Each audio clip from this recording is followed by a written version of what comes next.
Well, you've always heard self-brag was scandal. Self-brag was scandal. 3 or 4 good drinks of whiskey or something, what's in's got to come out then. Just the same as I'm doing now. Little better than I'm doing, 'cause I'm past me singing days now. Two fellers, and they were buddy all their lifetime, and one, Jack, said he'd like to be going to heaven. Well, he watched. By and by, he seen a clergyman go. So he crept up behind un, and St. Peter let the clergyman in. So finally, he turned the door on Jack.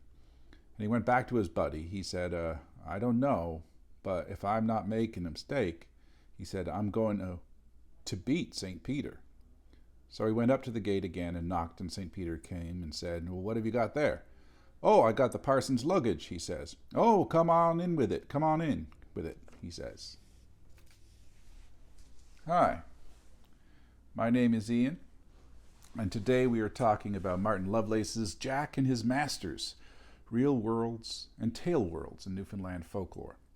This is a good article. It's a hard article because it does anticipate a fair amount of fluency with the understanding of the Mercian and Mercian scholarship. Mercian is a term that is probably best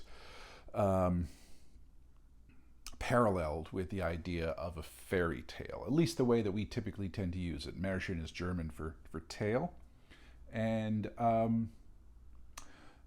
even though not all Märchen are fairy tale, we're often speaking about that at the same time. So what is a fairy tale? I mean, a fairy tale is, depending on how technical you want me to get with it, fairy tale is a narrative in which an unlikely protagonist whose modest circumstances, the beginning of the narrative, through character, through chance, through the help of magical agents, is able to overcome some obstacle, overcome some challenge, overcome something that has been placed in his or her path, and emerge victorious, and typically, almost exclusively, at least in the broader scope of the tale, end in some kind of wedding.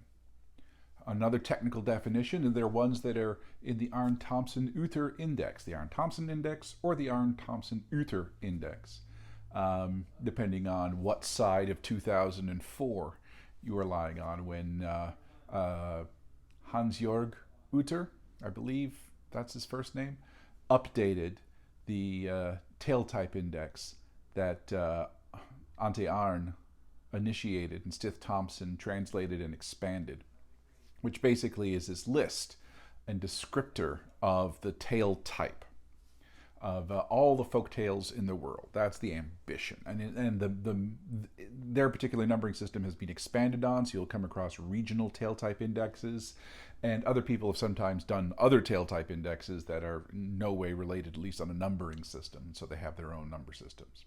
But sort of the standard reference is AT or ATU, depending, again, on where you are in 2004. This article came out just before Uther, so they're still using so Martin is still using the AT numbers. And a fairy tale, to go back, that was a long parenthetical. Fairy tale are those Arne-Thompson-Uther numbers that fall between 300 and 749, and then there's a couple of others up in the 800 level. But basically, that is what comprises the fairy tale. And the fairy tale is a really interesting example of this type and version article instance. And this is an example of that. What Martin is talking about here is we have these Märchen, and they are international. You can point to, I mean, they're not that every Märchen is told everywhere, but they are remarkably widespread, and yet they are told in particular contexts. And when they are told in particular contexts, at particular moments, historical moments, they are not direct access points to the culture of that people, because people are telling these narratives in part because they are inherited narratives. A point we can get to when we start talking about the farming in this. But just as important is the idea that they are told by people at a particular moment in time to an audience at a particular moment in time. And so they are shaped according to the expectations and the purposes and the rationale and the aesthetics of those audiences. And so the type, the large pattern that we can recognize in all of these narratives of this particular type, in all versions of Cinderella, in all versions of what's another example? Water at the End of the World, and all these examples of Little Red Riding Hood, we can see, what makes this the same story, but we can also see the individual instance of it, and every single performance of it is a unique, distinct, and you could make an argument authentic performance because it is generated for a particular audience at a particular moment in time. And so Martin, who taught at Memorial University of Newfoundland for a number of years, he retired a few years ago, and he was not only my professor, but he was also my thesis advisor when I did my dissertation. Excuse me.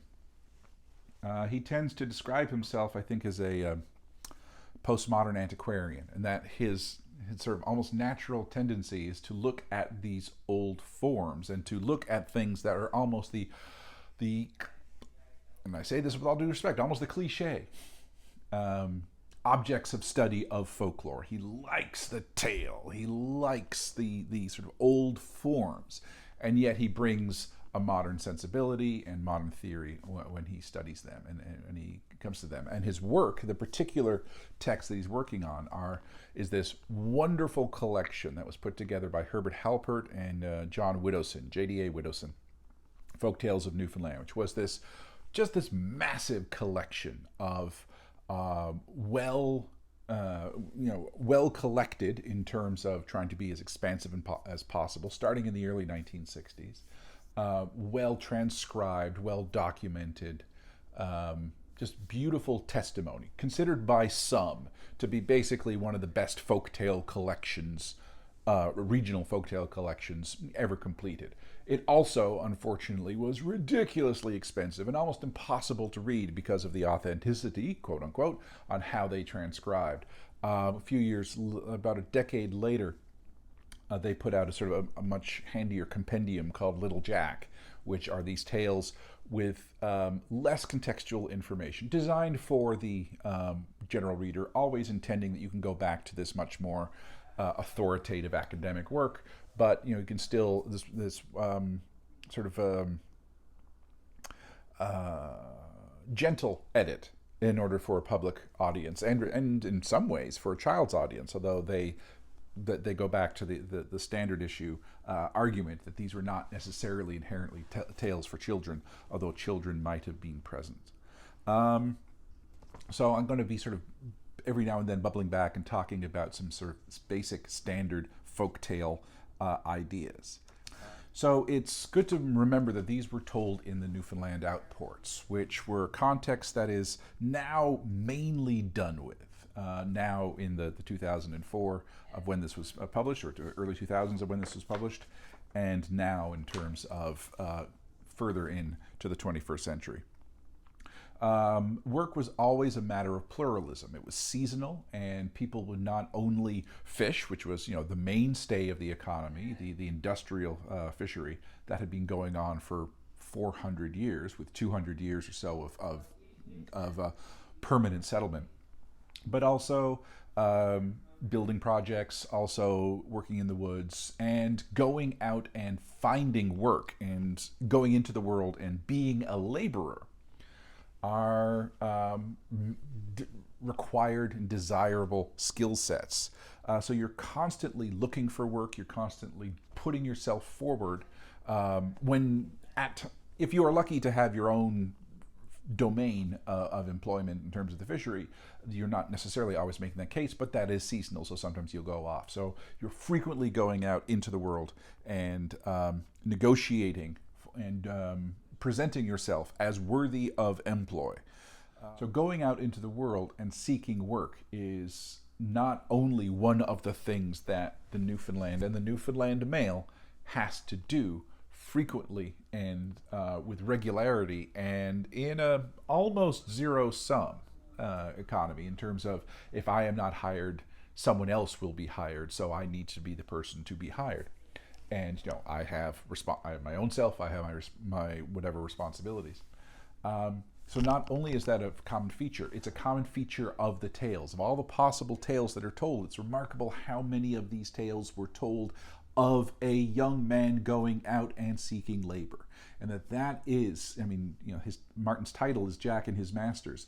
That is the basic nature of the stories.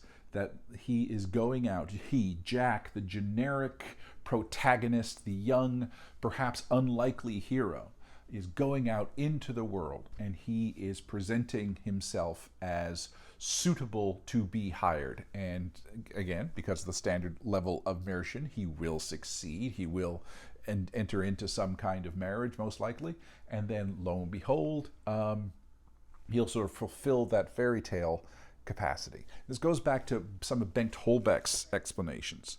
Bengt Holbeck was a Scandinavian, Danish folklorist, and he was certainly working on Danish folklore, and did this interpretation of fairy tales, and he put it into the sort of the social context of who told and when we're told. And there's sort of a number of, tenets to think about when we're talking about tale telling, and that there's as much as they were perhaps understood as a communal repertoire, there were only a certain small number of people who actually told them, who had sort of developed that repertoire and developed that ability to speak story, as it were. Basically, everyone who told these stories, and most of the people who listened to these stories, were of a lower strata of society, that they were working in the sort of traditional folk industries. And they did not have access to large levels of formal education. They did not have access to large levels of other forms of media. It doesn't mean by definition that they were illiterate, but literacy was not their main venue for, certainly not for entertainment. And just as likely not for much in the way of information, and in large part because of limited access to it, especially outside of major centers. When I said most of the people who were listeners, occasionally there would be, certainly in collective aspects, people who would overhear them, the middle classes and so on, and they might listen, but they wouldn't be tellers themselves. There's a difference in male and female repertoires, that for the most part, male stories were told almost exclusively, male stories in terms of stories with male protagonists were what men storytellers would tell exclusively, and it's remarkable, not simply in Holbeck's study and not simply in Martin's noted parallels in the Newfoundland context, but transnationally. It's remarkable how much that holds up, and that there are some exceptions, and those exceptions are actually worthy of paying attention to when a female-centered narrative is actually told by a male protagonist. That's actually quite unusual. Meanwhile, women storytellers would often have both sort of 50-50 between male and female protagonists. And some of that has to do with the performance context, and that men were largely telling their stories in the company of other men, in these third spaces that emerge in points of leisure, because of the theme that we have seen throughout Atlantic Canada and throughout the world. That's that idea of sort of the two traditions, and that most of male folk performance is in the public form, where it is attention is drawn towards it, status is accorded based on their repertoire and their reputation for tale telling, and they're told in sort of the public events of gathering in these same third spaces as a form of entertainment. Women's tale telling, just like women's singing, just like much of women's folk performance, accompanies domestic labor. and it's much more private. It's usually just the family, perhaps a couple of intimates, or intimates in terms of maybe even just extended family, but mainly it's done while doing other tasks, cooking, cleaning, child caring, and so on. And again, it has to do with the idea that men's labor is distinguishable into periods of labor and periods of leisure, or at least periods of non-labor, and women's labor is almost always constant. And there's this, even though tales were understood as fiction, and because they did not believe in talking frogs and they did not believe in these sorts of things, nevertheless, there was a certain kind of cultural truths that went through them, that they needed to operate, even if physics or biology didn't necessarily operate according to the rules of the everyday, and so the fantastic element was allowed. In many ways, character needed to operate in a way that was true, that aligned with expectations. In part, although not exclusively, because there is this kind of pedagogical aspect to them, in that one of the things that Martin is going to be pointing out, and one of the things that Holbeck is pointing out, and in both positive and negative ways, the characteristics for success of the protagonists are going to be commensurate with the characteristics of success for the youth of today, so that they can be seen as just a little bit pedagogical, this little bit that we're inculcating values. And again, as I said, that both positively and negatively, because when we see what happens in terms of when we have sort of like a power structure, when we see in the 19th century, for example, when these tales are collected by people like the Grimms and others, and they're reformulated, and they're, because of their pedagogical level, it's like, oh, these inculcate values, since that's going to be their primary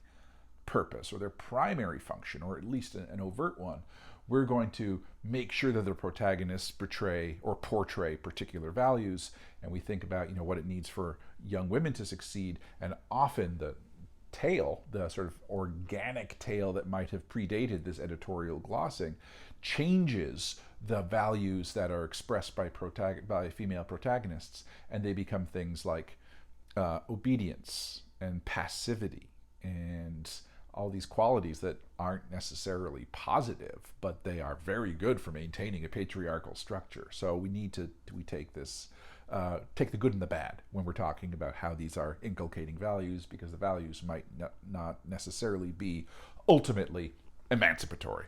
Whew. And finally, storytellers, in part and parcel with the gender equivalence of tellers and the protagonists of their stories, there was an identification, at least an identification in kind. And so even if the misery of Jack's circumstances are above and beyond the misery that people might be experiencing in their own lives, nevertheless, there's this sort of connection that Jack's modest and perhaps even desperate circumstances are equivalent, at least in order, if not in kind, to our circumstances, which again brings it back to that first point about how they are basically being told by lower strata, socioeconomic strata of society. And therefore, these narratives, because they deal with not simply an overcoming, but a rewarding for that overcoming, they're emancipatory. They are certain forms of wish fulfillment. They are fantastic. They are romantic. They are entertaining. They are aspirational, and they work in that sort of general trajectory. And they work in a number of ways. It's not simply a way of providing for oneself. It's a way of having oneself recognized as a provider. So, you start off as a child in these narratives, and you move to adulthood. And you move to self-sufficiency. And you move to respect of peers when peers were often absent, or at least the respective peers were often absent. That's why it's the third brother so often. It's this sort of lanky it's the runt of the litter, but who proves through thrift, through character, and succeeds where others fail. I mean, the other's failure is not an incidental part of this. And then is rewarded basically by marrying, by becoming a head of a household and being stable and being self-sufficient and having that certain amount of authority towards the end. And they work in that gesture.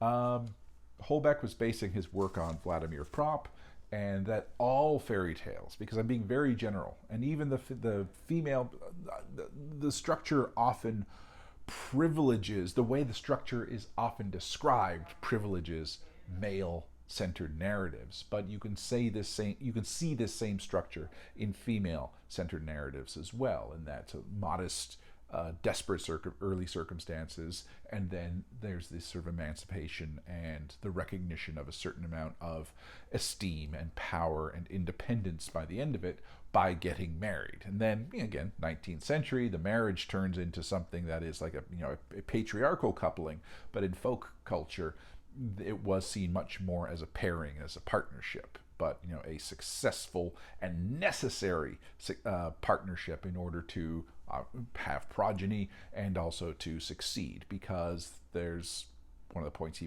things he points out is that there's often the coupling is actually a positive thing, because the other can supply what the individual can't. And so the wife, the pair bond, ultimately functions as a helper and someone who provides something for the hero that the hero cannot do on their own, and that's a constant thing. Again, going back to when these are told, in Newfoundland they were told by elder men to younger men.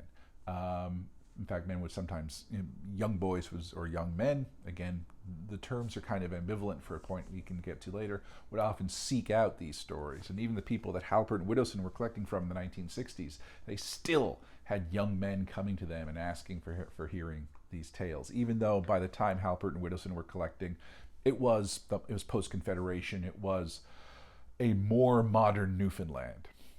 It wasn't 21st century Newfoundland, but it wasn't 19th century Newfoundland either. And it was post-Confederation, and things had already started to shift from the quote-unquote traditional outport, but nevertheless, these stories were still sought out. And they were often told, or in lumber camps or in labor situations. Again, in this public situation where typically men, because they have the privilege and the leisure, because of a patriarchal society, to gather together, they do gather together, and these are the occasions for these stories being told.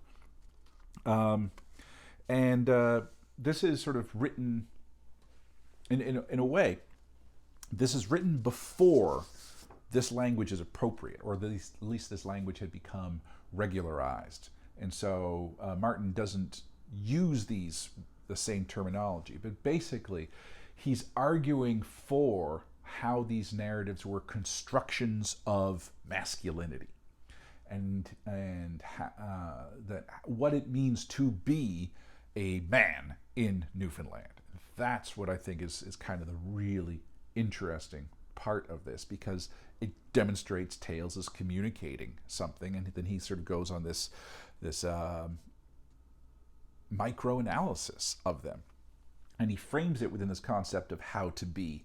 This lovely autoethnographic moment where that is how he hears, that's what he hears his son's softball and baseball coaches yell out when something is good, like how to be. And it's like, okay, he's not borrowing too heavily on it, but he provides it as an interesting framework, an interesting entry point into this. And through these actions we're demonstrating, or through these actions you are demonstrating these values that we recognize in how to be, how to exist in the world, how to go forth, and how to exist in the world is commensurate with how to succeed in the world. What are the qualities that one requires?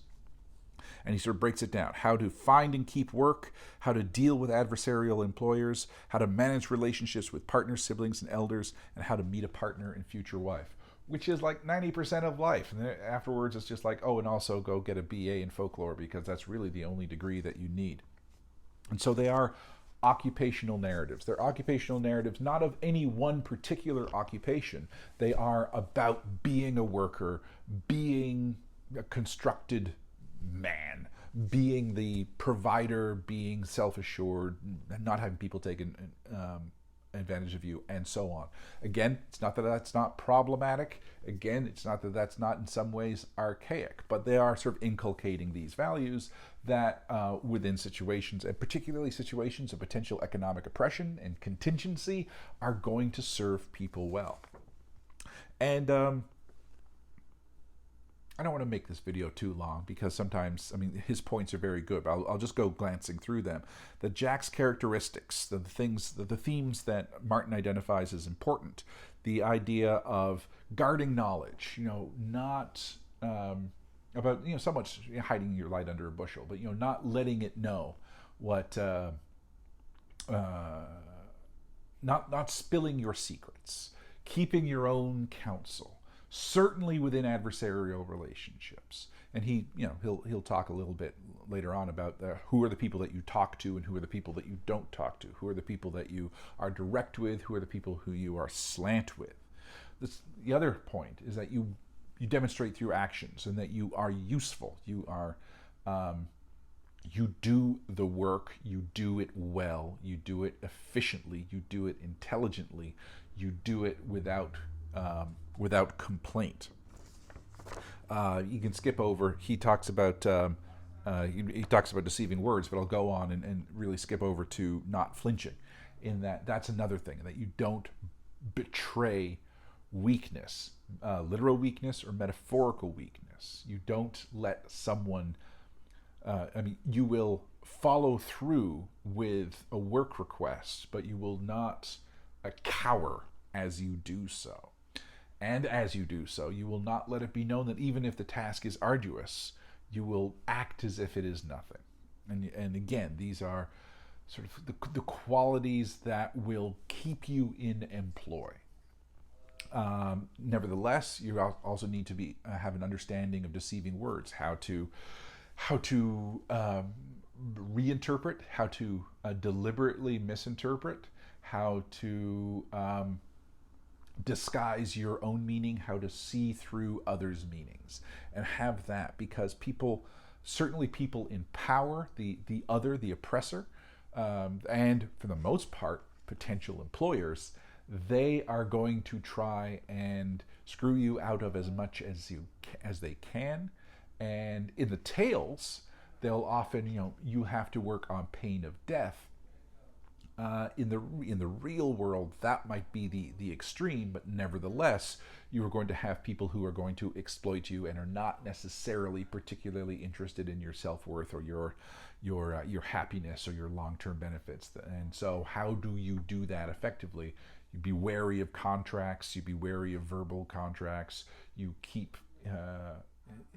You figure out the way of listening and abiding by that contract literally, and testing it to make sure that there's nothing too untoward.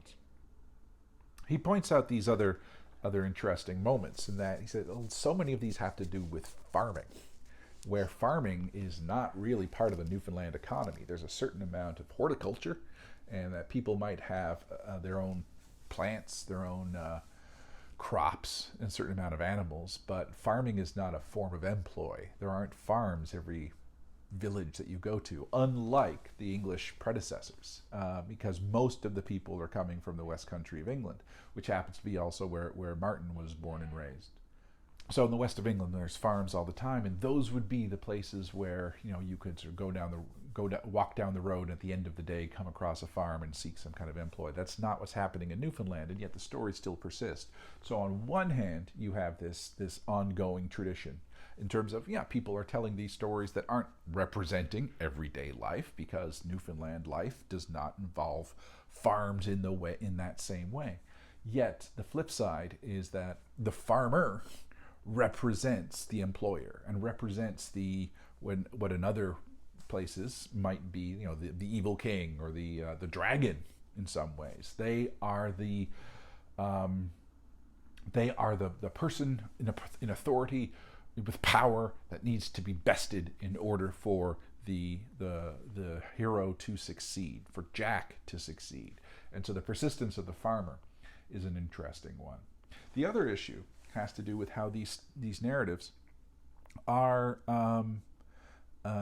We sometimes think of them as fantastic, and we sometimes think of them, and because, and of course, as I just said, they are fantastic because frogs don't talk.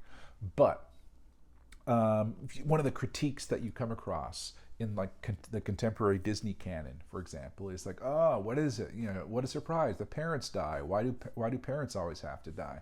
And Martin reminds us that that was a natural and a regular and frequent occurrence. That within this socioeconomic class, people were often, two things. A, parents die all the time. And there were a lot of step parents. There was a lot of fostering. There are also families that were very large, and after a couple of kids, and when the other ones, when they would reach a certain age, they would be farmed off at a very young age. They were handed off to other families to work as servants, not to be taken care of as loving adoptees, but into forms of vassalage in some ways. And so at a very, very young age, people are were at the very least in the 15th to the 19th centuries, not so much in Newfoundland, although hardship was a thing and childhood is an invention. At a very young age, these young girls and boys, and we're talking about the boys, but the same thing happened with girls, would be encouraged, or wouldn't be encouraged, what am I talking about? Would be forced to develop the strength and the skill set of independence. And how does one teach that? Well, there are other people who have gone through similar things. These same old men who are telling these stories, who are often within the narratives themselves seen as helpers, seen as donors, seen as the positive old men that you can go and actually be honest with, as opposed to having to sort of tell your story slant when you go to the farmer's house. These people have been through the same thing. So how to be? You need to know how to be, because survival happens on it. It's not simply this inculcation of these virtues that will allow middle class people to continue in their middle classness. It's about desperation, and it is about survival. And so it ends on this sort of kind of gloomy aspect of this being workers' literature. These are occupational narratives. They're not occupational narratives in the same way that anecdotes about fishing are occupational narratives. They are about work. They are about how one survives in a world that is predicated by selling one's labor. He could be bringing a Marxist analysis to it. He doesn't, but it's there. I think really the only reason he doesn't is because Marxism has a kind of a systematization of the exploitation of labor because of things like the factory and industry, but it's there. It's there.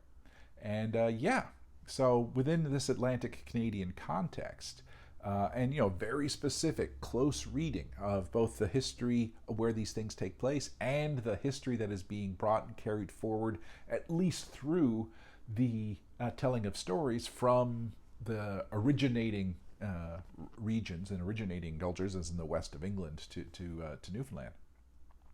You have this thick understanding of how the repertoire, how the folktale Märchen, how the Märchen repertoire, how the folktale repertoire was formed, was maintained, was tweaked, not because these are good stories, or at least not simply because these are good stories.